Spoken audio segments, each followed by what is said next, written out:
Hello, anybody out there watching us? Welcome to Vaginal Fantasy Down Under. We haven't done one of these in a very long time. Actually, has it been that long? I can't remember. It's been a while since we've done regular ones anyway, since we stopped doing the regular stuff. Anyway, tonight we are talking about Radiance, which is kind of showing up off my Kindle here. I can see the... Yeah. It's not too bad. Anyway, anybody got drinks? Well, Kim, have you got a drink? I'm just drinking SodaStream raspberry at the moment. I've got a bottle of water. So So exciting! It's Monday night, and I have my vodka and Coke, but mostly I'm drinking that so that hopefully when I go to bed I'll go to sleep straight away because I need to get up so early. I do have some alcohol I need to finish, but after that. I'm negating the good of the alcohol making me go to sleep by the Coke that'll keep me awake. Yeah. Oh well. Anyway, who watched The Hangout? I did. No, I haven't. You haven't watched it yet? Okay. Not yet. No. I was a bit slow reading this, so I only finished it today.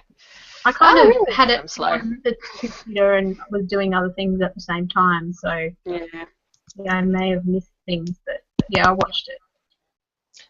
I'm I'm glad to be able to see them doing a book that I've actually read for once, because it's been a while since I've read the VF book, and like, yay, I actually know what they're talking about.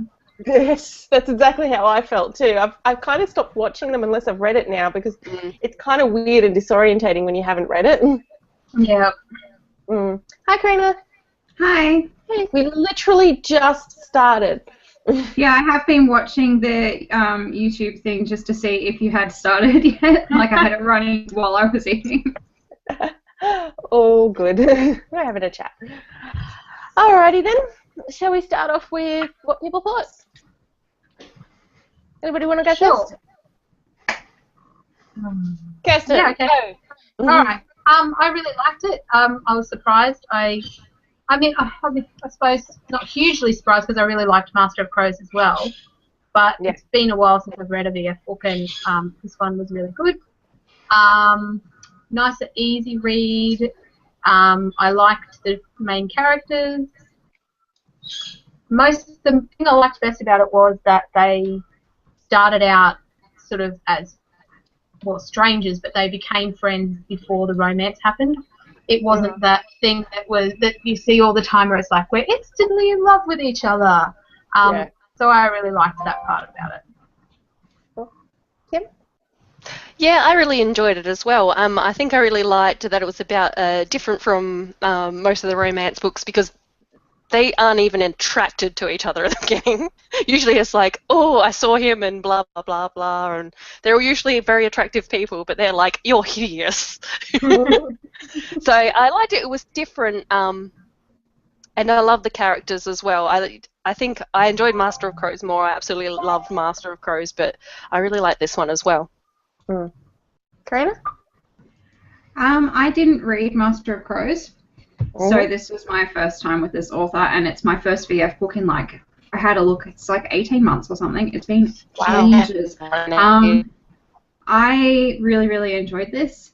As the both of you have said, it's, that little bit different where they weren't attracted to each other at all at first, and they just had a friendship. But not only that, it was that mutual agreement of this marriage isn't to produce children, this is a marriage of politics. Let's just shake hands and agree that that's all this is for us. That was really refreshing. And I also liked the fact that normally with a book like this, you have 150 pages at the start setting up the world, and it wasn't like that. It was just immediately, this is the wedding, let's go. These are the events that follow. And that was really nice for a change as well. Yeah. I agree. It had that sort of show not tell sort of thing, so you didn't have to spend a lot of time figuring out what was going on. You're just like, right, two races, very different. These guys politically getting married, done. And you didn't have all of that, oh, she grew up in the castle and, all about her lineage and what her childhood was like and all of that. I just sort of jumped into it straight away. It was good. Yeah. I think the thing is, too, for me, when I'm reading a romance now, I just want to read a romance. I don't I felt like that's what this was. It was like, this is unequivocally a romance story, and I enjoyed it for a very good romance story. And I wasn't like having to do a huge amount of world building for a world that I'm barely actually going to do much outside of, because it's actually about the romance. So, you know, I'm all good with there being romance in a book that has world building, but spending so much time on it when it's really just going to be a romance isn't necessary. Yeah. Yeah, it's not like it's a series that I'm going to invest myself in for the next 10 years or something. I don't need to know everything about this world or these people. I just need to know about what's happening with them. Yeah, and in what sold it, I think, very muchly was that interaction between them, because I could be hypercritical and say, well, they got on pretty well pretty easily at the beginning, but I was like, but they were two personable people. That's why they got along. So I sort of forgave it pretty quickly. And yeah, otherwise it was just really interesting to see the way they got to know each other and that. I wasn't bothered by the teeth half as much as the ladies were in the hangout. They're all, wait, now, actually, this is a question I have for everybody. Was there a scene where he went down on her? Because I don't remember one. Yeah, I do remember it, because I remember. He was going to. Oh, he didn't. He didn't. He was going to, but then he felt her tense, and so he didn't. I think it was implied that he was going to at some point before he got his teeth back. Yeah, but it didn't. Oh no, he didn't lose his teeth. He lost his claws. He lost his claws, yeah. Yeah, because I remember thinking when that was happening, I was like, oh, that's not a good idea. She doesn't want to kiss him properly, yet he's like, I'll do this. And it's like, no, that would be bad. Because I only read that bit today, so I remember it. They were going on and on and on about it, and I was like, actually, one of the things I thought they did well in the story and in the love scenes was how they treated the fact that he did have those teeth, and that was an obstacle they had to deal with. So, yeah. And because I mean, okay, well, we may as well get straight down to it. Was anybody else bothered by the penis part either? I didn't even think about it. I kind of just, at the very, very beginning when they got married and they were talking, like even before they made the decision, hey, let's not consummate this, like, well, she was like, oh, I'm going to have to consummate this marriage with this guy, he looks disgusting. Yeah. And I was thinking, if he's a whole other species, how do they know they're even physically compatible? And then I kind of put that to one side and went, okay, I'm just going to assume that it's like, you know, all the Star Trek aliens that all look pretty much human except for tiny little differences, and just assume that he's fairly human physically, you know, aside from the fangs and the skin colour. And I moved on from that from then on and kind of didn't really think about it again. They did say something later, much later, what is it, Sargassa? I forget what it's called, that there had been some Kai and Brishan women that were married. It was very rare, but that they were, so it was obvious that obviously knew each other looked like naked at some point. It was physically possible to somewhere along, have because children. they lived along that border, obviously. It did say that some of them had married. Yeah, but that's how they knew that they couldn't have children. Yes, exactly. Yeah. And that's why I never even questioned it. Like, they were going on and on about it in the hangout, and I was like, why was this even a question? Didn't they sort of cover it by saying that there was... I did kind of think they wouldn't have brought that up if that wasn't going to be a thing later. I did kind of think, oh, it's going to be a miracle child that happens That's to look at each other. That's what I thought. And it wasn't. Yeah. And it wasn't because, But that, I meant they actually loved each other instead. I didn't really. I didn't really try to imagine his penis at all, to be honest. I don't. I agree with you totally, Kirsten, that it was, you just sort of assumed that he was basically humanoid and that there was a few differences. Yeah. A la Star Trek. Hi, Naomi. Hi, sorry, I forgot that this was on tonight and I was watching Top Gear. Well, you came in at a good time. We're talking about his penis. I came in and the first thing I heard Kristen say was, I didn't really imagine what his penis looked like. What I came in on, that was great. Thank you. Welcome back to Vaginal Fantasy. Oh, dear. Anyway. I just, yeah, I felt like I had to address the fact that they were going on about it, and I hadn't even considered it. So, No, I just assumed since they didn't mention it, it was normal. good. That's bringing me my dinner. Yeah. Oh, good husband. Yep. That's good then. So I've raised a couple of points. Anything anybody else want us to raise?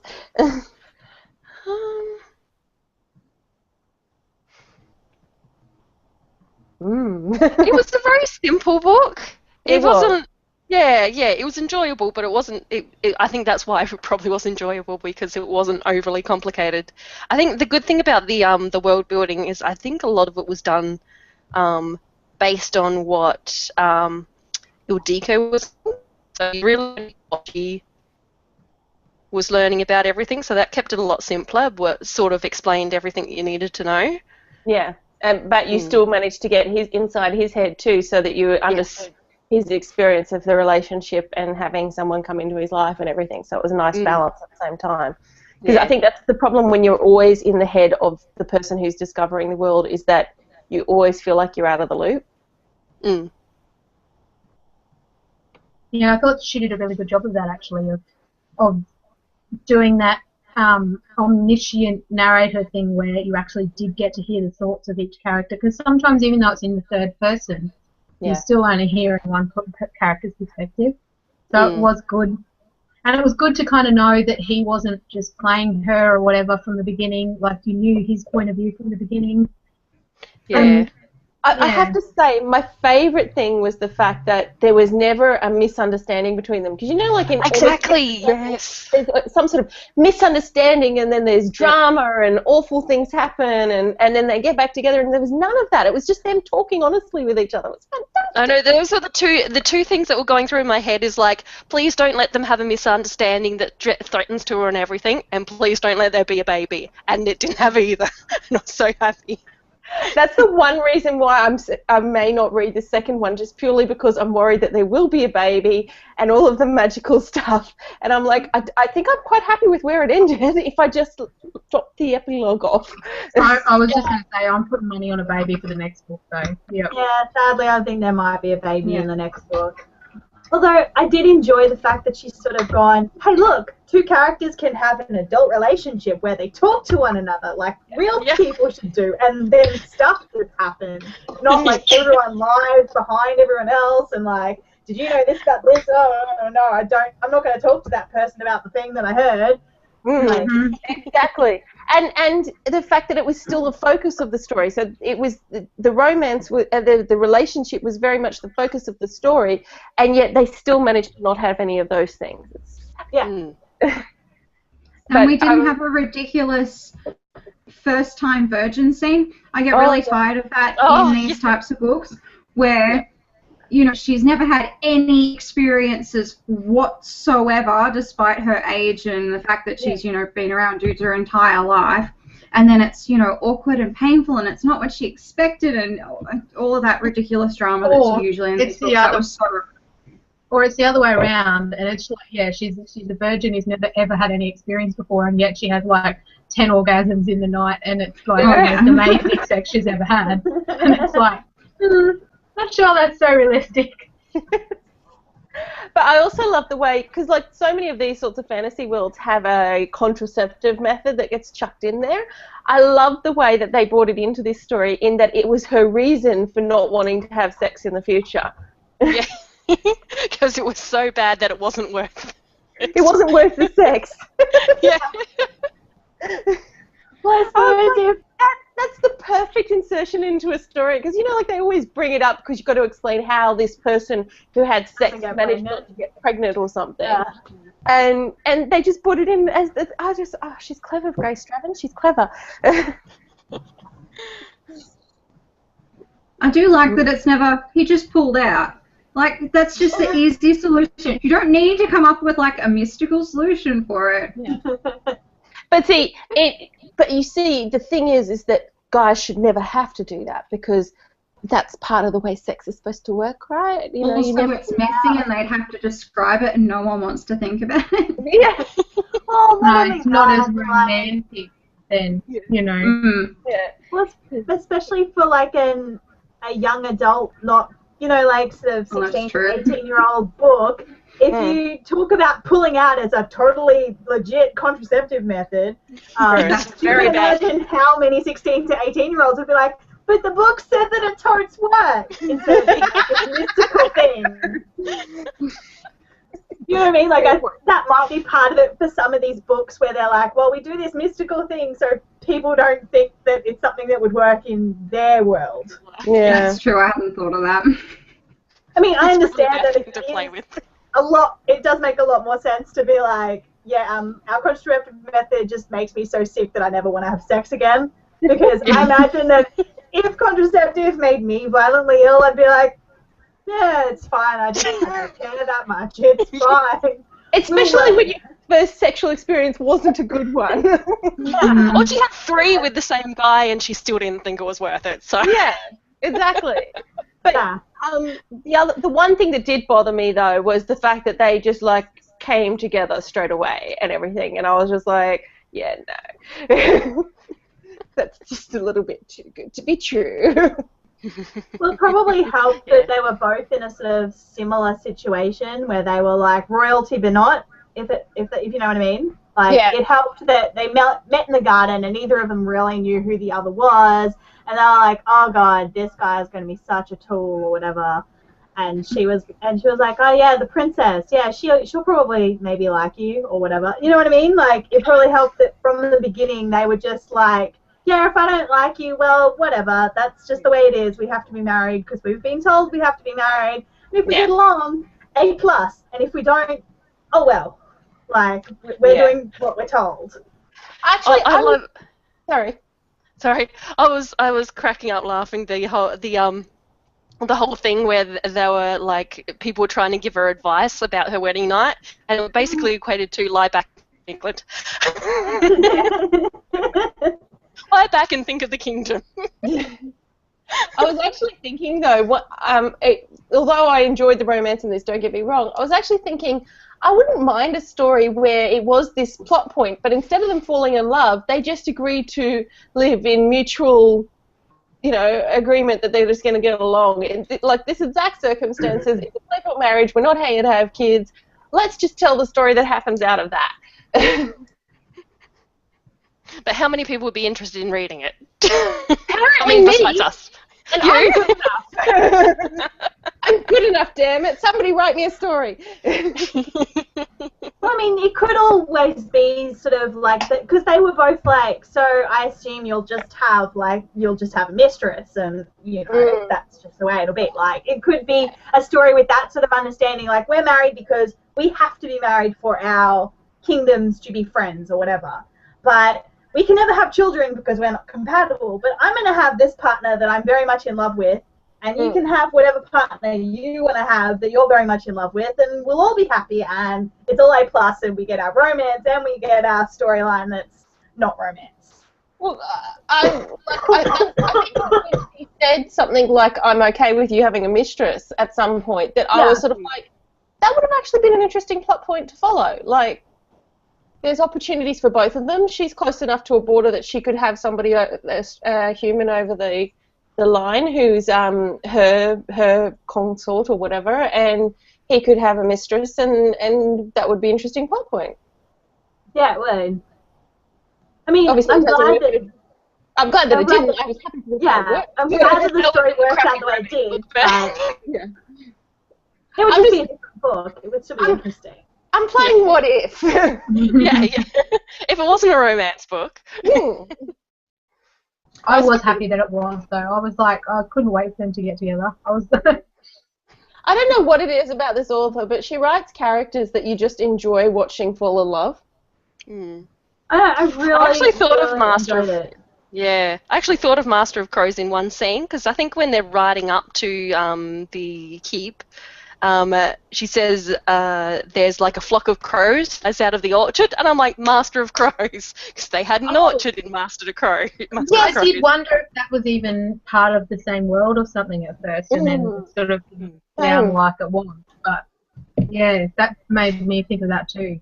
I also went and did some research on oranges, because I was like, do orange trees have thorns? Is this like a thing, or is this just something in her world? Because if it's something in her world, then this could very well be the same world. But what's going on there? But I found out there are orange trees that do have thorns. So, Not generally, though, do they? well, I'm not sure the prevalence. Like, I was sort of like, I couldn't figure. Let's just be fair. Let's be honest. I just didn't spend that much time doing the research. I found out that they existed and went, okay. No, I just know my dad has an orange tree on his property, and I've never noticed any thorns on it. But that doesn't mean they're not there. I haven't exactly, inspected it thoroughly. Well, the ones I looked at had massive thorns on it. So, and I've also been around like a lot of citrus trees, and I've never noticed any thorns. So, I think that it might be a breed thing. Yeah, a breed thing. Yeah, exactly. And maybe that breed is common in like America or something, and that's why she's just defaulting to that. Possibly, yeah. Yeah, it looks like apparently there's quite a few citrus trees with thorns on them, but I'm guessing ones that most people wouldn't have thorns, because that would be the way people would crossbreed them to be without thorns. So yeah, they may not have thorns originally.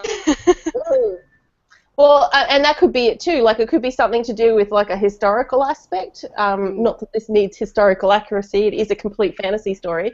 But like, perhaps she knows that prior to doing crossbreeding to get rid of them, the thorns were more common. She might just know more about oranges than we do. I mean, she did write Master of Crows with all those orange trees. Yep. I mean, she may have just researched it, but you know. Yeah. Karina, I do. If you're ever in the mood for just a good story with a bit of fantasy to it, I do actually recommend Master of Crows. It's very good. Is it as short as this one was? Maybe a little longer because it's got a bit more depth to the actual story plots, but it's still a very easy read, but enjoyable. I don't know why I skipped it. Maybe it's just a bad timing one. Maybe. Yeah, it was Master of Crows. Master of Crows was quite a while ago. Yeah, that was like maybe even the first year.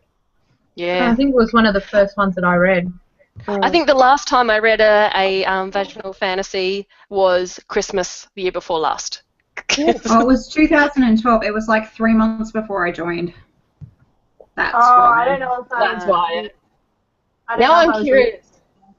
Now I want to know when I last read a vaginal fantasy book. Yeah, because I remember it was the Wolfsbane and Mistletoe, and I remember I started reading the Summer Grass one, whatever, and that was just after that, and I don't think I picked up one since. I think that might have been my last one. Yeah. I know I did read that one, but I've skipped a lot in between too. Yeah. I'm pretty sure I've read something more recently than that, but I'm not sure how recently. I'm just Uprooted was episode 44. Sorry, Uprooted. Yes, yeah, oh, right. right. Yeah, there you go. Oh, I Well, forgot that was a VF. I read Rosemary and Rue, which was 3 episodes ago. Like, that was episode 45, which would have been like October, I think. Yeah, I didn't read that one. I read Fortune's Pawn. So I reckon we all stopped around about that time. Yeah, I think I stopped before Uprooted, but I came back for Uprooted because it was, one I'd been wanting to read. Sword and Laser was doing it. It was like, so many things. Driven. I started Story of O but never finished it. The last one I read was episode 35, which was Mind Games.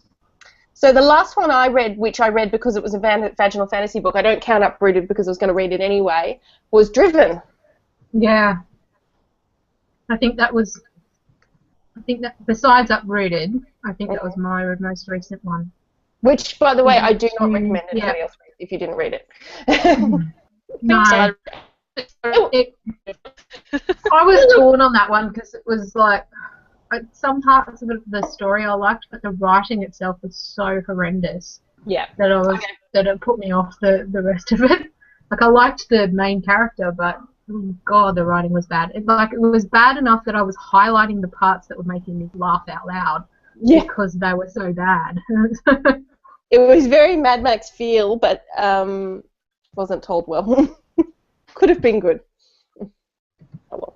Anyway. Maybe that's why I didn't read any for a while after that one, and then I think the next one after that I read was Uprooted. Well, see, I think that was the last one I read before I made my decision that I wasn't going to do Vaginal Fantasy Down Under every month anymore. So I think that's why I read that one, was because that was the last one. I just kind of went, I just can't anymore. I can't keep up with all 3 book clubs, and if I've got to choose between Land Down Under and Sword and Laser and Vaginal Fantasy is the one that gets dropped. So. Yep. See, I really wanted to read Taken by the T-Rex, but I just did not have time. I did think about it. I just say, please don't. Think about reading it. Although it was a ridiculously short read. Yeah. My problem is so many vaginal fantasy books just have very, very similar plots, but they're all set in like different things, and after a while you just kind of need a break. Yeah, that's the thing. Like coming back. Well, this one was obviously a really good one, a good example of them in general, and it was nice and short too. But like in general, I agree. I get tired of the plot points, and I would prefer to explore different worlds more than I want to have the romance side. So, like I really, really wanted to read Sword and Laser in January, but I couldn't get the book. Which one was that? Radiance. Radiance. By Catherine Valenti. Oh, the other one, yes, yeah.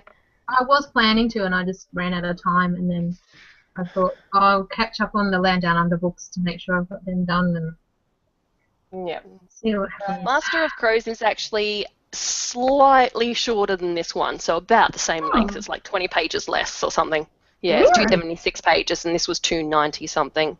Well, between ebook and one's ebook version, one's Kindle version, so I reckon it's about the same.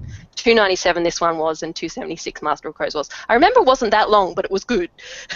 Yeah, I read it on Kindle, so I couldn't remember exactly how big the book was, but I knew I read it really quickly. I've got it on both on my Kindle, so I'm just checking that the page numbers are the same then, because I could have sworn it was longer. Oh darn it! It's only got locations. It doesn't have pages. Bastard! I'm just going by Goodreads. Oh well, that's probably a good enough standard. Yeah. No, it's longer on Kobo. It's longer on Kobo. Yeah, it looks like it's about twice. Hang on, 355. I think Radiance was 210. See, I've set my... Yeah, it's about 100 pages longer. Wow, really? Oh, there must be really different page sizes. Because I could have sworn there was a lot more story going on in Crows. Maybe I just flew through it really fast. I probably did. Possible. Yeah, I did find it a really quick read though. I don't think it took me very long at all. It's been a while, but I've yet to read anything by this author that I didn't find a quick read because she's just enjoyable, and I just yeah. I actually went through. I don't know if I told you guys this. I went through and read all of the follow-up books for Master of Crows. I didn't even know there were follow-up books. Neither did I. There's a few of them. There's a couple of short stories and then one full-size book, and I think there's another one coming. I'm guessing that's what some of her other things are, but... I'd have to reread it if I were to do that, because I can't remember it that clearly. It specifically says at the top of the Master of Crows series page on Goodreads that they are set in the same world as Radiance. Oh. Well, that's even better. That's cool. Yeah. So, The Brush of Black Wings, I think was the full-length one. Yeah. And A Winter's Tale is another one I've got on there, which I'm pretty sure was her. Oh, there we go, yes. The Brush of Black Wings and The Light Within and The Lightning God's Wife. Yes. Yeah. I didn't read The Lightning God's Wife because I believe that one was just different characters, and I was like, not that interested. That's 1.5. The Lightning Within is 1.7, and The Brush of Black Wings is 2. Yeah. So I read the Light Within and The Brush of Black Wings, and want to read. Like I need more books to add to my list. She's also got another book that is on. I've forgotten. Why are you doing it on your Kindle, Melanie? You're not getting anywhere. She's got another book out that I always meant to read and I never got around to it, but it's not Master of Crows or this one. So Entreat Me. I keep hearing Entreat Me. There's Entreat Me, Wyvern. Entreat Me, Wyvern, The King of Hell, and Draconis. Yeah. the other ones. So I always meant to read those ones, never got to it. And then when I did go back, I was like, oh no, there's more stuff for Master of Crows. I'm totally reading that first. Yeah. Well, Entreat Me has a 4.06 average rating. I think pretty it's good. the Entreat Me. The Wyvern and the Draconis ones I think didn't appeal to me, but the Entreat Me one looked interesting because it's based off a fairy tale, I think. Ah. Yeah, I read the paragraph a little bit.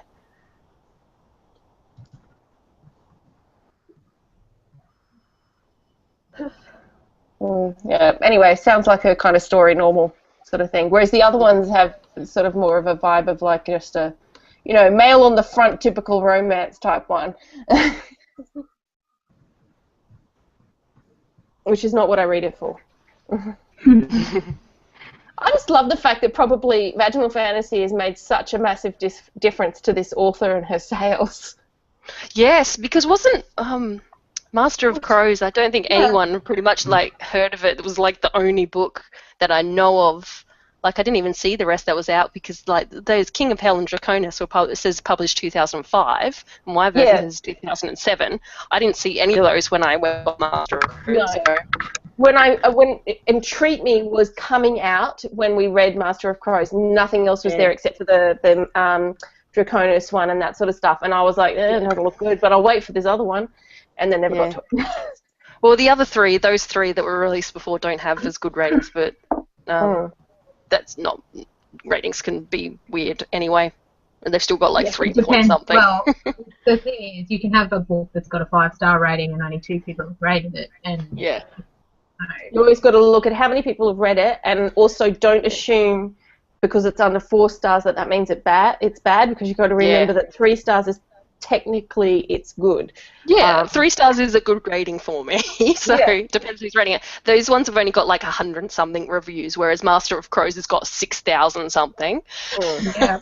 It's a lot different. How many people are in the Vaginal Fantasy book club? That'd be interesting to know. Somewhere around the 10,000 mark.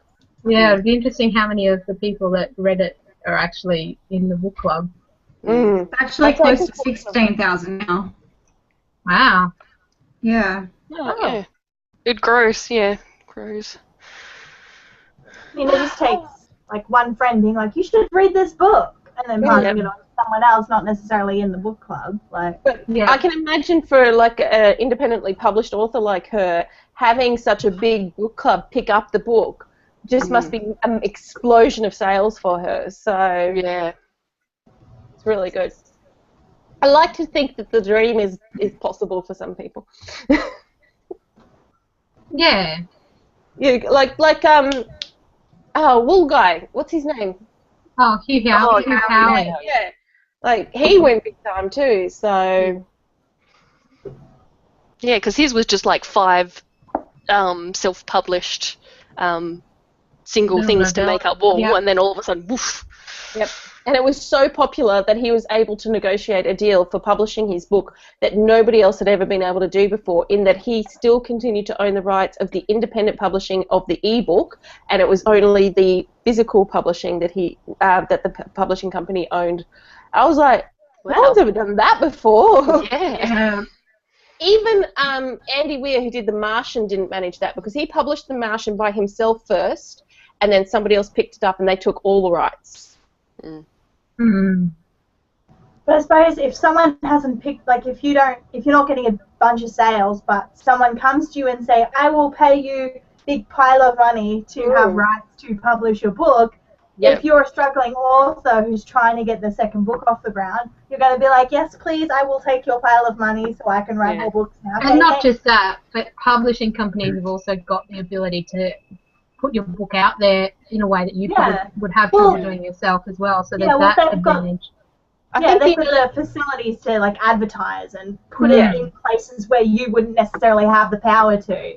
So I mean, it would be very tempting. I think the thing is too is that Hugh Howey already had a following of sorts, and so that was why he had the cojones to make that sort of deal. Yeah, whereas not many people, that would be very rare for people to have that. The people were already going nuts over e-books, so it's me standing up. Speaking of which, I've got to read the next one now. Alright, cats. Okay, this is going to be interesting. Can we hear Kim going all the way into the kitchen and then coming back? Yeah, it's not too far. It's got Go mind on, if I please do. scream or something, it's just me tripping over a cat. Oh, anyway, back to the book, guys. Anybody got anything else they want to raise? I did like the part about the food with both of them having to eat the other's food and it being Bloody gross. potatoes. I thought the potato thing was hilarious. That was great, though. I could just picture the look on his face, which is funny because I never have a really clear image of what people look like, but I was picturing the look of how he would have looked, trying to look like he was just eating his meal because he knew everyone was looking at him, but really being absolutely horrified by what was on his plate. And I found that really funny. And I didn't have a hard time picturing it because I just pictured Nye and how he looks whenever I put something new and unusual on his plate. Like, what's that? Ew. What is it? Oh my God, you're going to make me try this, don't you? And then he puts the tiniest little bit in his mouth and he's like... Not like that. That actually isn't edible. But anyway... I thought she was a lot braver than him. I'm like, potatoes are fairly bland. They don't have a lot of taste. Like, even if the texture was making you go, there, they don't have a lot of flavour. But, oh, my God, that thing with the pie. The scarpatine pie. Scarpatine or scarpatine pie. It was basically reminded me of, like, I was imagining, like, a giant black scorpion or something. Yeah. Yep. And I was kind of imagining the flesh of it being like a roe, like soft and kind of, like sea urchin roe or something like that, which I have I was thinking tasted. like really grey, disgusting yabby meat or something. You know the episode of... Sorry. What they bug, like that sort of shape with that sort of texture of meat. I don't know. You know the episode of Bad Eggs with the what's it called? The big demon thing that's underneath the school, and they all get given eggs in health class. Oh, that's what. Oh, yes. That's what it reminded me of. And when Buffy comes out from underneath from killing it with a pickaxe, and she's covered in all the black goo and that. Yeah, that's what it reminded me of. Yeah, that's really good. Bad eggs. Yeah. See, I was thinking of mangrove worms, but anyway, apparently I'm tame. At least the meat bit, anyway, the meat bit. Yeah. See if I can find a picture. But so the ladies in the hangout were saying that they didn't really feel like it was possible for these two different appreciations of food to exist within one world because they grow up they're in the same world. I'm like, but we get that all the time in different cultures, don't we? Oh, yeah. Yeah. Definitely. There's things that you'd go, that's not food, we don't eat that, and then other cultures eat it, think it's delicious. Yeah, look at bugs, like insects and things, like grasshoppers. Something like snails in France, like that's a delicacy. Frogs, yeah. They pay lots of money, and frogs' legs.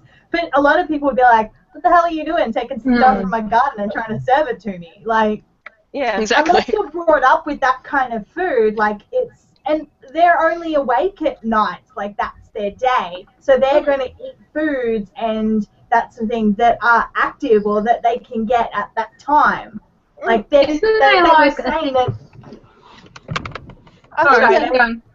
No, they were just saying that there were particular plants in the garden that only flowered at night, so they probably have like fruits that only sort of come in at night and that sort of stuff, and that would be how they'd have sort of different sort of culinary things going on. Well, And their general physiology, because of their teeth, is completely different. They evolve eating different things. Like obviously, you'd think sharp teeth, more meat eaters, like dogs and people.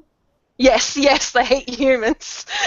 Sharp teeth would be, you'd think, more carnivore, and blunt teeth humans more herbivore and omnivore. Because sheep love their food, basically, except for the scarpatine pie. But yeah, basically anything vegetable you seem to balk at.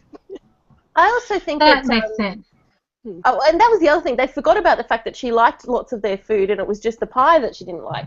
But I also think part of it would be their evolution. Like they said that his species evolution had happened many years before the humans had come about.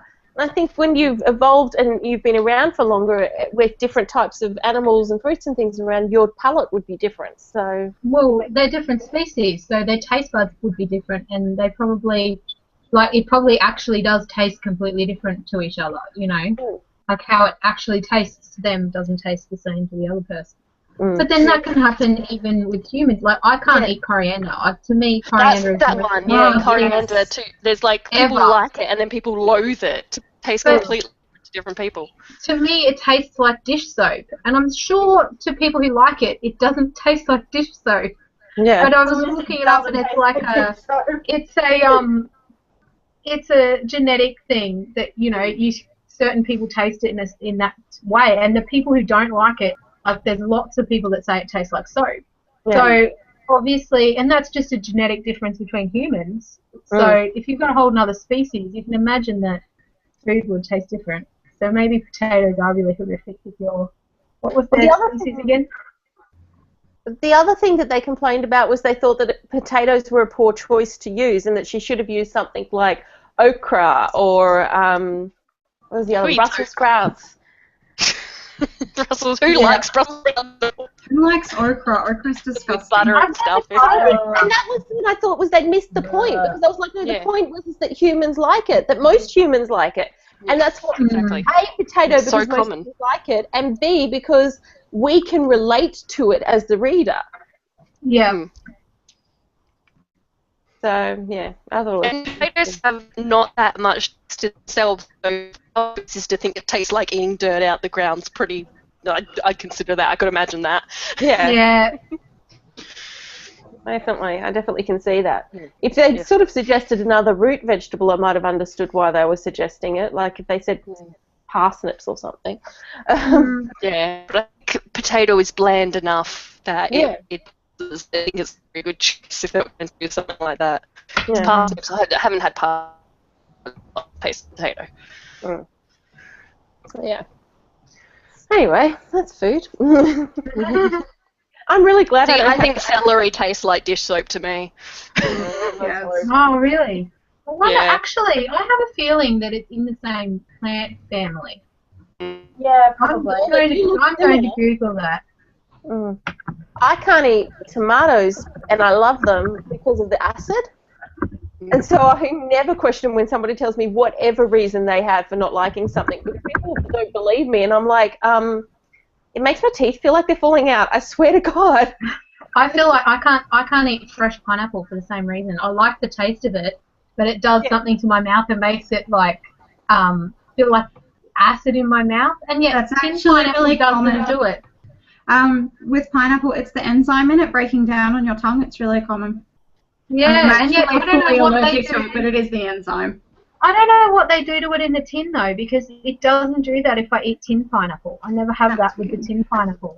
So maybe Probably that could be enzyme is something not happened to as it already. strong in the tinned one, Yeah. or I don't know. But yeah, and I think Things do change under depends different how much I conditions. eat.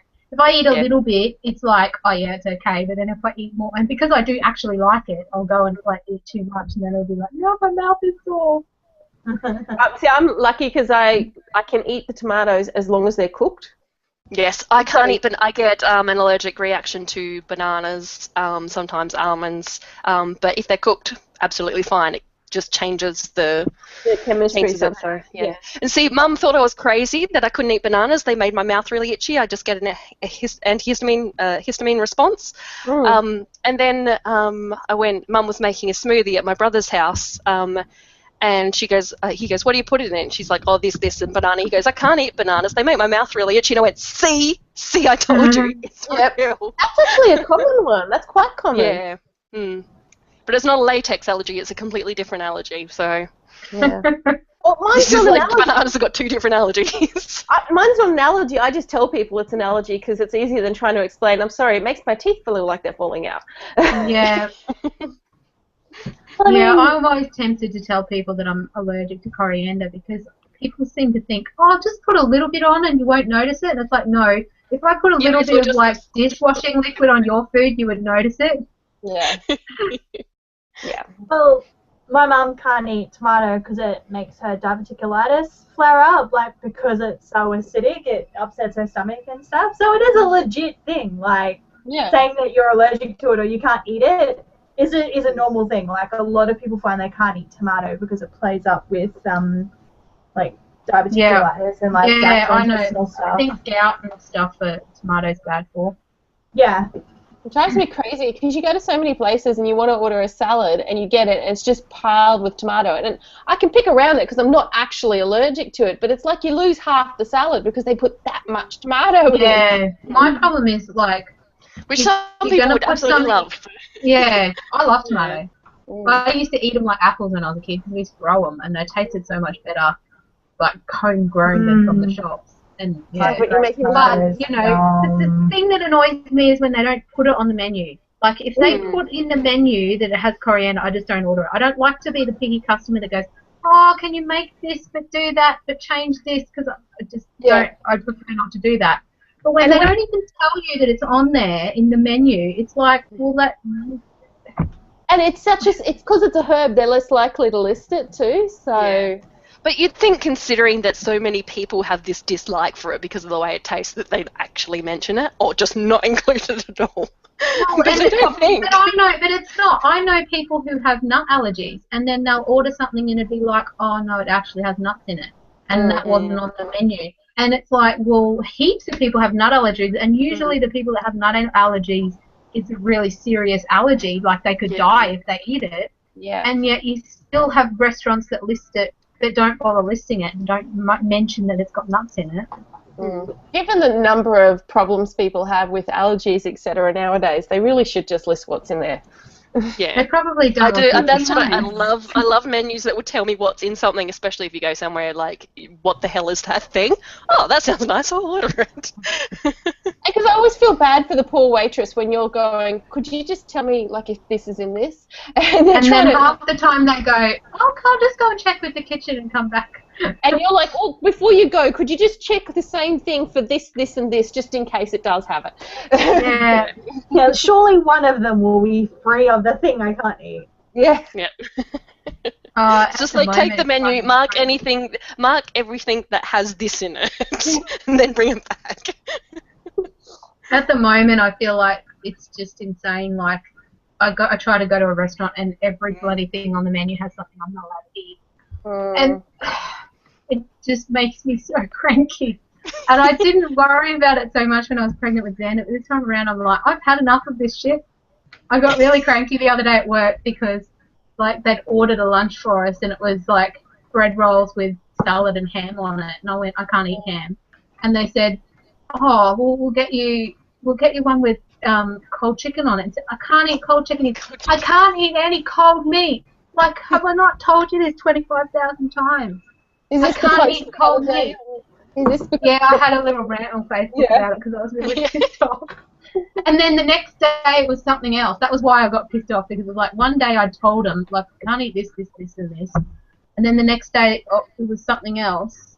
Oh, the next day one of the other teachers had a go at me because they'd ordered, like, chicken, like, you know, red rooster type chicken and hot chips and all these, like, salads, pre-made salads. And so I was like, well, I'm not allowed to eat pre-made salads. I'm not really supposed to eat the red roasted chicken, but I thought I'll just take mine and, like, blitz it in the microwave till it's, like, so hot that there can't be anything left on it.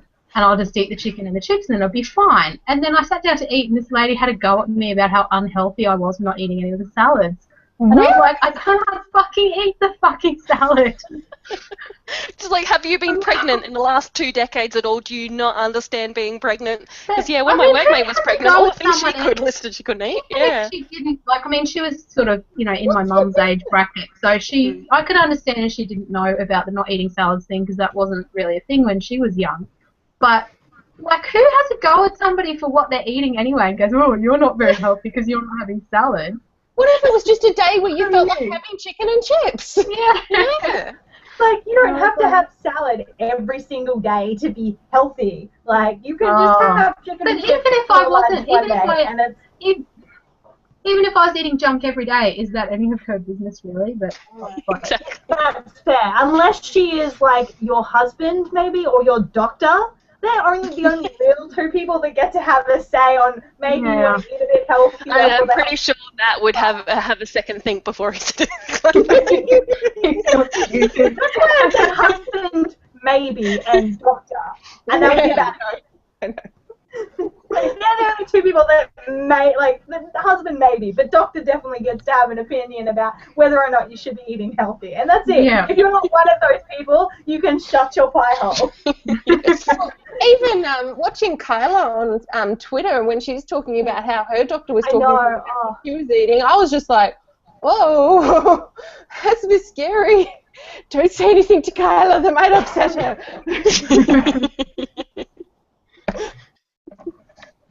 She seems to have a lot of, like, bad luck with people around her that were just really shitty to her during her pregnancy. I'm like, I just want to give you a hug.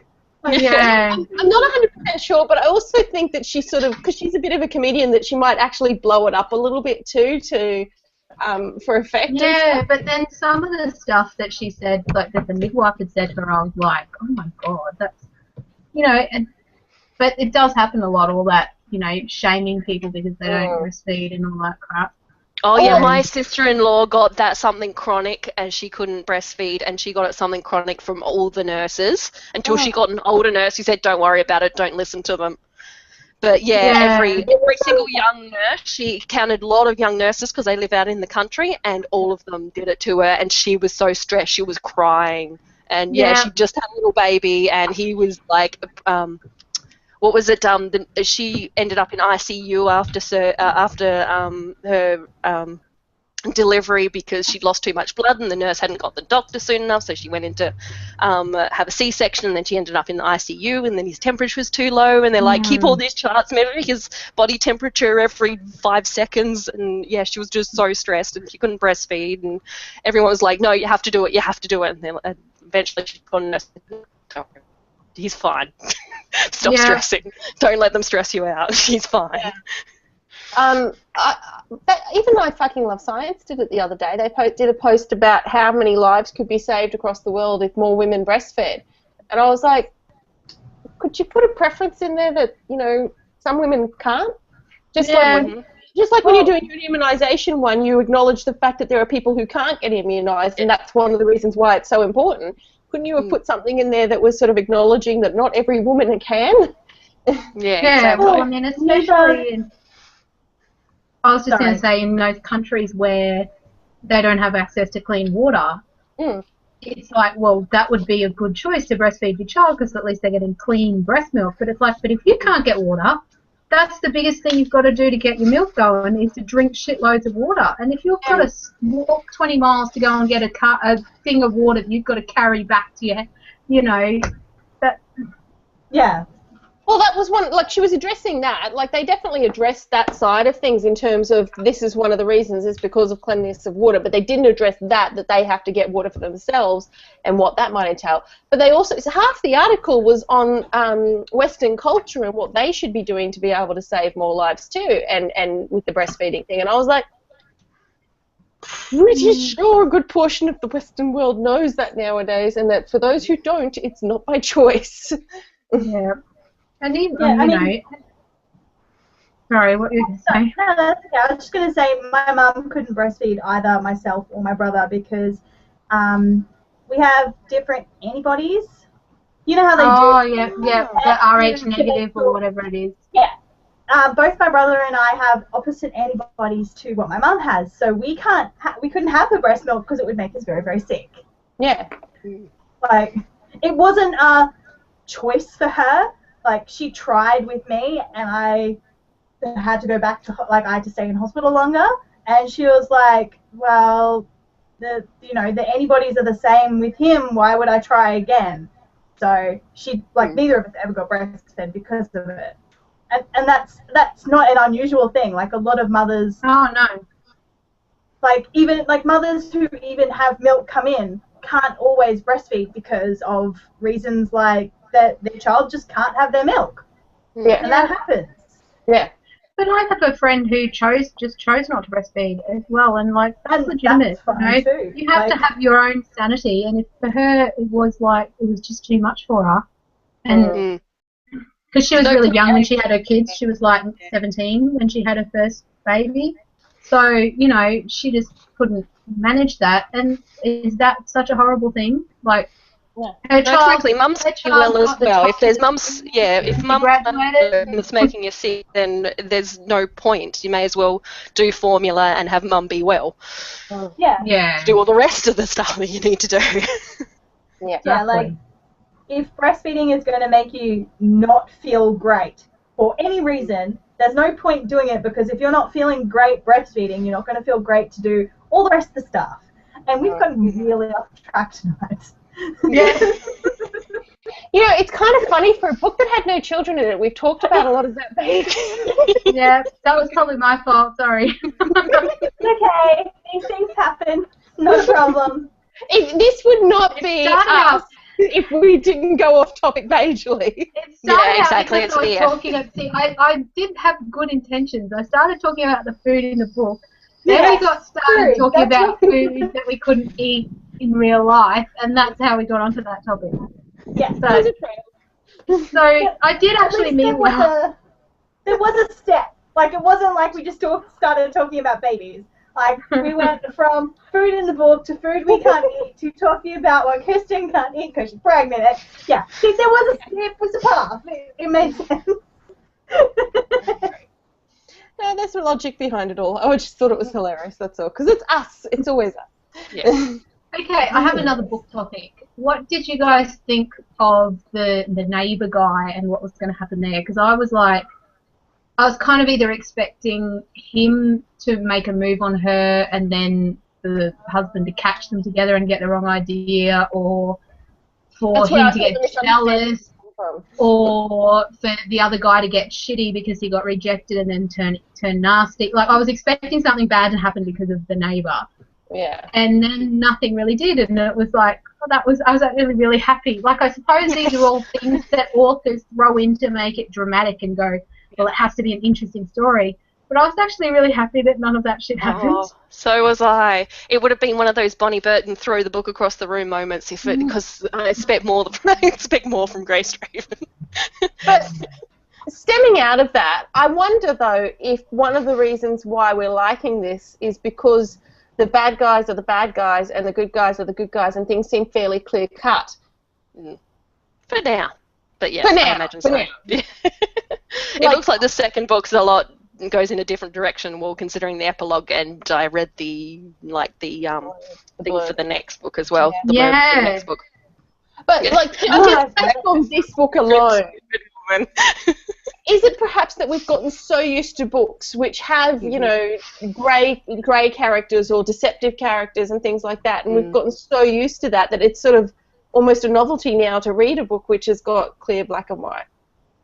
Yeah, and it's very much a departure from the rest of the romance books because it sort of gets rid of it doesn't put any of those tropes in there that we see in every single book that really annoy us now. So it's sort of gone past all of this, and having that guy that confuses things is one of those things. There's always got to be someone in some way, or cause a misunderstanding, or be a jerk. Yeah. Yeah, and I kind of liked as well that now I forgot exactly what I was going to say. I liked that he liked the cousin of the... Yeah. You know what I mean? Like, he was like, but if you could hook me up with that chick, she's hot. Yeah. Not you. I love that. It's like, I could Treated get all an that. escort back to the gate, right? She's like, Wink, wink, nudge, nudge. Like, I liked that he was like, yeah, I like you. You're tough and strong. And Yeah. I was fully expecting him to portray them politically up until that moment. Like, I thought that maybe he secretly hated them and thought they were all disgusting or something. Until that moment when he was like, actually, I have a huge crush on her. Let's do this. But I also like the fact that while that was there, it was obviously hadn't happened, and she wasn't giving anything to him in terms of that in return. So really, his main allegiance came from the fact that his business model was based on them, and his interest was best served by helping them. And I was like, I'm good with that. Yep. yeah, Realistic. Yep. I was going to Yeah, say and before, he I liked remember what I was Brishan, but aside from being, you know, fortuitous for him to be allied with Brishan because of the amaranthine dye and all of that, but he liked Brishan because Brishan was a good guy, and Brishan liked him because he was a good guy. Yeah. Yeah. Like, they like each other because they were shake your hands and that's a deal and we keep to it. So Yep. kind of do. And they were honest with each other, basically. It's pretty much like, well, we'll be friends until our opposing sides go, I have to kill you, and then maybe we'll just stay away from each other. But I think that's one of the reasons why I don't want to read the second one, because the whole premise is that now he's going to become the ruler. I'm like, no, that's too tropey. But I think he's going to be busy in the next one. Yeah. Yeah.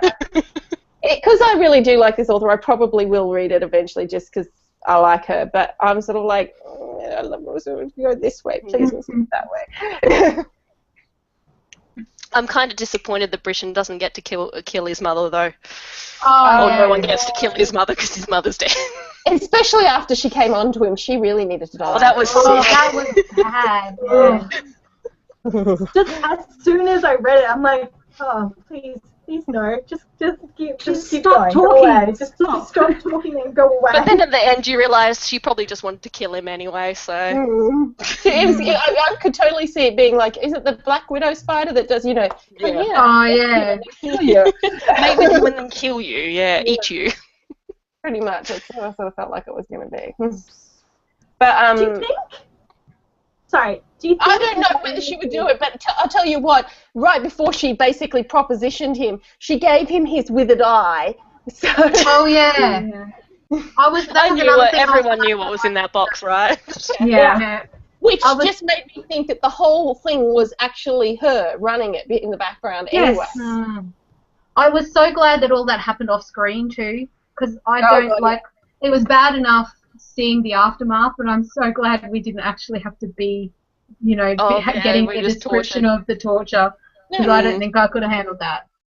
But it's like some readers feel about having the sex scenes. They don't want to see the sex scenes. They don't feel like they need to see the sex scenes. I'm like, I don't need to see the torture. Me I too. don't need to generally see the blood or descriptions of gore. It's like, you can tell me how injured he is after the fact, and that's fine. But I don't need to know that. Yeah, I can fill it in with my imagination. I promise. Yeah. Like, if you tell me what injuries he has, I can fill in all the blanks. You don't need to. Yeah, I filled it in way more than I probably should have actually, because it was like, Yeah, I think it was descriptive enough. Yeah. I did like the fact that I was cheering her when she's like, kill them all. Yes! Yes! Kill them all! Kill them all! Yes. Like, don't keep them and interrogate them or anything like that. You don't need any of that. Well, they probably did that anyway before they killed them all, but it's like, don't spare them, just kill them all. that's it. Done. She's bloodthirsty. I enjoy her. Yep. I was just thinking, do you think maybe the reason the magic has been disappearing from, like, the Kai is because of the Queen? Like, because she was, like... I only just thought about it then and I felt really stupid. I'm like, did I miss something? Because I feel like maybe that was where she was trying to get to. But like, that was the I reason thought that why. Because she's really, really old. Oh, okay. I couldn't remember She's that she was really, really old, really because I thought it had old. been a few Yeah. generations back, sort of before her. I was wondering whether it was because they stopped eating people. And I think they talked about that in the main hangout too. Like, if Yeah, they stopped eating humans and now they don't have magic, and it's like, But they I like wonder. To stay strong, she was consuming others. That's why she was so young. She was actually really old, but she was consuming her consorts. Because she was consuming more the Kai, she was sort of absorbing magic, which makes me think that maybe that's why the magic was draining from the Kai. Like, maybe it's because they're not eating humans as well, but it might be a bit of both. Yeah. hopefully that's something they'll actually tell us in the next book. Yeah. Well, maybe some of the Kai, now that the world has gone to poop, will be like, you know what, we should eat humans and get our magic back. And they there may be like a little offshoot of people that are like, we're going to go eat humans now and try it and still don't get magic or don't get enough back. I just thought of something disgusting. Maybe if they eat their own when they're dead. Did you think about that? Because they lose it's like they pass on a little bit of their power, but not all of it each time. I'm like, have you Queen of the Damned. There's one of the scenes I remember in Queen of the Damned is that they eat their like the girls, like there's these two red-headed girls back in like way BC, and they eat their dead basically. It's like to honour the dead. That's a funeral. They eat them. The Tooth and Claw book. Has anyone started reading the Tooth and Claw book? No, The I Joe haven't yet. Walton one. I can't get it. Oh, really? They had it in my Yeah, I order library. off a book depository. I was tempted to buy a copy because the cover was so pretty, but then I ended up just getting one from the library. It's out on all the. Do you have it? Do you have it out from Brisbane Library? Because I'm waiting for it. No, I have it from Ipswich Library. So I'm in Ipswich. I have Ipswich City Council Library. So and it came from Ipswich. And Brisbane, and neither of them have copies on shelf at the moment. And I've got it on order for both. Like I've booked both. Maybe I should do. Maybe I should do what we did for the one we can't get for Sarah. I'm like, none of us can get these. Do you want a copy, everyone? Yes. And here I am sitting here. I've got my own physical copies because people have given me all of them. Yeah, that one's such a pretty book too. I was tempted to buy a good one, but yeah, I've just gotten lucky. People keep picking books that I actually own. I'm like, do people just follow my to-read lists or something? I think I've picked a book that a lot of people have already, like they own and haven't read yet. So I'm pretty excited about that. Yeah. Are you hugging a face hugger? Yeah, I am. I got it in my loot crate today. oh my god, his face. I don't think I could take it seriously with the pretty little eyes and the little smiley face. That's so cute. Actually, that's kind of how I pictured the Scarpatine thing. Now that I think about it. If it was black, yeah. Yeah. Just this, but black. Okay. Look, we have a picture for a Scarpatine now. It's a Scarpatine. Just put a photo up with an arrow that says, "This is black Scarpatine."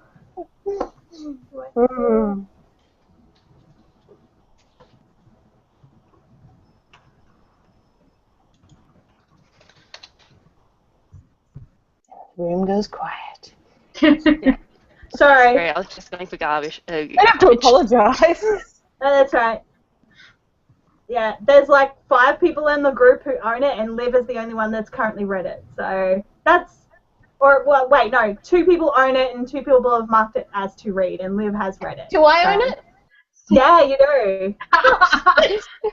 See, that makes me go, oh, I could be a detective and go and figure out which one it is, and then I go, no, that's too much effort. In chat.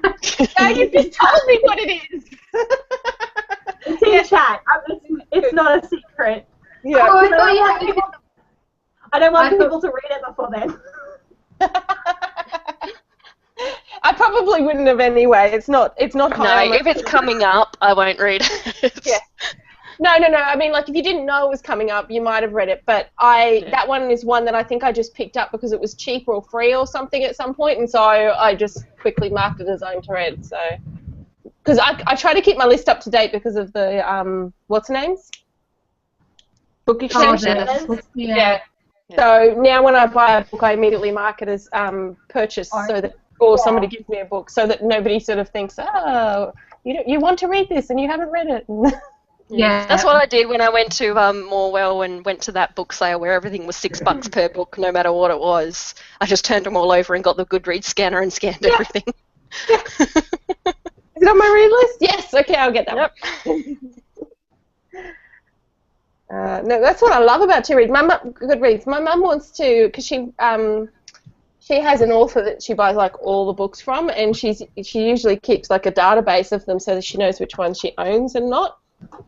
And she's like, oh, now that I'm moving more into into my phone mode and everything, is there some way I can put it on my phone? I'm like, well, I can just put the database on there. And she's like, yeah, but could I have an app? I'm like, well, on Goodreads. Like, there is an app for that. Yeah. There's an app for that, yeah. I got like 4 books for Christmas because I just gave people my Goodreads wish list and said, any of these books, please. Yes. That's a really good idea. That's what what people said to me, what do you want for Christmas? And I went, I don't know. And I should have done that. I should have gone, buy me a book, here's a whole bunch that I want.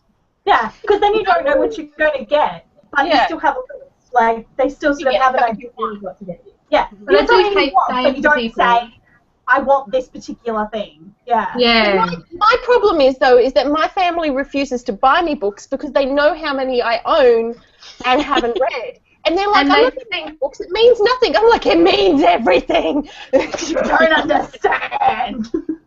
Like they think there's a limit of books that you can have. Like, Yeah. really. Not. I'm sure very someone familiar. shared that flow chart is like, do you think I have too many books? You're wrong, but buy me a bookcase. Yes. Let's do buy me a book, except for you think I have too many books. You're wrong. Buy me a bookcase. Exactly. I need that one next. I need buy me a book. Buy me a house big enough to put more my bookcases in. That's more like it. My thing is, too, is You know, that's not asking too much. Anyway. You don't need walls. You just need bookcases. Well, I just actually, want I my do. dad to build me another bookcase, but that seems like a lot to ask. Yeah. Because I really like I like the bookcase that he's like the 2 bookcases he's built for me because they're nice, like proper solid wood. They're super freaking heavy, and I really don't look forward to it if I ever move. But Yeah, because the ones that I've got that are the cheap chipboardy ones from IKEA, they start bowing in the middle, and you've got too many books. Yeah, I bought a tiny little one from like Fantastic Furniture, or I don't know where those are in Australia, but I bought one because it was the smallest one that would fit, and I knew I'd move, so I've got that one now. But now I have a house, I can actually buy real ones. It's like, yay, real bookshelves. Woo. That's why I was actually saving up to buy a vacuum, and then Mum bought it for me, so I did have to buy a freezer as well, but I do have some extra cash left over, so I think bookcase is coming up. bookcase. Yeah. That's why I buy the IKEA ones though, because I know they'll match. IKEA are a little bit I've stronger got though IKEA than the cheapy melamine ones. IKEA, or it depends which IKEA one you buy, but some of them are a lot stronger. Well, I've these seen the ones that one- I've got here are really quite Oh, strong. yeah. But Yeah, the see, I've got problem is one of those. they're too deep. I don't like them for books. Like the books I've got there are right because they're my craft books and they tend to be bigger books anyway. Bigger, but for just like paperbacks, No, you've got to stack them in to use the space. And I'm like, nah. So I just buy the Billies. Yeah. We have a lot of Billy ones. But then, we've got some, like, AIM-Art type ones. The one in Xander's room is like an AIM-Art one, and I was looking at it the other day. Because he has a lot of books for someone who's 2 years old. But, I mean, because I was a teacher for years before he was born, I had a lot of children's books before he was even thought of. Yeah. So he's got heaps of books, and he got a lot of books. Everybody buys him books because they know what I'm like, and they're like, I know that if I buy Xander a book, then Kirsten will be happy. But his bookshelf is starting to like sag in the middle because it's this crappy one that's from Super A-Mart that I had when I was a kid, I think. And so I reckon what I'm going to have to do is take the shelf out and flip it. So now it will go like this, but then eventually it'll bend back the other way. Clever. It'll take some time, but it'll get there. Yeah. He does take after his mother. He's always like he loves books, and he'll go book, book, book, and then he'll bring it to me to read him, and then he'll go one more, and then go and get another one. Like, how many books am I going to read now? But it's I can't not love it that he likes books. Yeah. Still in your household. It could be worse. Yeah. I've also had a book that my friend read me a book one day. It's a kid's book, but he had to buy it for himself because one of his friends bought it for his own kid. And is it the book without pictures or the book with no pictures? Oh, I don't have that, but I've been meaning to get it because that's really awesome. Yeah, and especially if you can do that because he's real good because like he does like amateur acting and that. So and he's done like a couple of voiceover things. So he does it with all the voices and all the inflections of voice, and it's just hilarious. Yeah, that's awesome. And I bought my nephew the was it I Want My Hat Back? That was hilarious. I love that. Oh, and no, I don't have one with my hat back. I have Oh no, is that one or Where's My Hat or Where's My Hat? Yeah, there's two though. Yeah. There's two about the Yeah. hat. One of them, the this one is I've got, with the one with the rabbit. fish. Yeah. I've got the one with the fish, and it's like This is the one with so the rabbit I've good. got. I just love it as like in the middle of it is like he just stops for a minute and it's just the bear in the background, like he's realised where his hat is and he's just like getting angry, but you know the kids can't actually tell. It's just like I love those books that are so innocent as an adult So you enjoy reading them to the kids because the kids think they're hilarious, and you're like, Yeah. I think the bear just ate that rabbit. Yeah. This one, the one I'm talking about is the same author, and it's called This Is Not My Hat, and it's like this little fish. Yes, that's the No, one. it's no, and he's got this little hat on, and it's like, this is not my hat, I stole it. And then the whole thing is like, he's going, but the other fish doesn't know that it was me. And you see the other fish wake up and kind of look like, yeah, I know totally who it was. And yeah, like the words don't match with what's actually going on in the picture. Yeah. It's really funny.